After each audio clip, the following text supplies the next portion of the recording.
မလီယာကောင်တွေကလည်းအင်္ဂလိပ်လိုပြောတတ်တာမှန်တယ်ဗျဒါပေမဲ့အဲ့လိုရေးကြီးလာတဲ့အချိန်ကျရင်တော့သူတို့လည်းကျွန်တော်တယောက်တည်းအတွက်နဲ့တော့ဒီအင်္ဂလိပ်လိုပြောမှာမဟုတ်တော့ဗျာသိမှာမလေးလိုပဲပြောကျွန်တော်တို့အမှစိုးတာကြတော့ကျွန်တော်မလေးမှာဆော့တော့ကျွန်တော်ဒီ screen တွေဆော့ home wine လား home wine ပါ home wine မှာဆော့တော့ကျွန်တော်ဒီ screen တွေဆော့ရင်ကြတော့ကောင်တွေကအင်္ဂလိပ်လိုပြောတယ်ဗျာနည်းနည်းအင်္ဂလိပ်တော့မလေးတော့ပါဗျာအဲ့တော့ကျွန်တော်နားလဲဗျာဒါပေမဲ့စင်ဝင်လဲရောက်လဲရောက်ဆရာသမားတွေကအင်္ဂလိပ်လိုပြောတော့ဗျာသိမှာမလေးလိုပြီးစွတ်ပြောတော့ဘာလို့သိတော့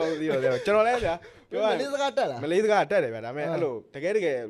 ပုံမှန်ဖြည်းဖြည်းပြောရင်တော့ပြောတတ်တယ်မလေးစကားတက်တယ်ကျွန်တော်100မှာ60တော့ပြောတတ်တယ်ဗျာသိမှာဒါပေမဲ့ကျန်တဲ့40ကျတော့နည်းနည်းခက်တယ်ဗျာသိမှာဟုတ်တကယ်ဂိမ်းနဲ့ရောက်သွားရင်ကြောက်လေဘလို့စဉ်းစားနိုင်တော့ဂိမ်းနဲ့ရောက်သွားအဲ့လားရှိတယ်နောက်ပြီးတော့ပုံမှန်ဖြည်းဖြည်းလေးပြောနေနားလေဗျာဒါပေမဲ့အဲ့လိုဂိမ်းထဲမှာကြောက်သိမှာ sound rush တော့စွန့်မြန်တော့ဘာပြောလို့ပြောဩ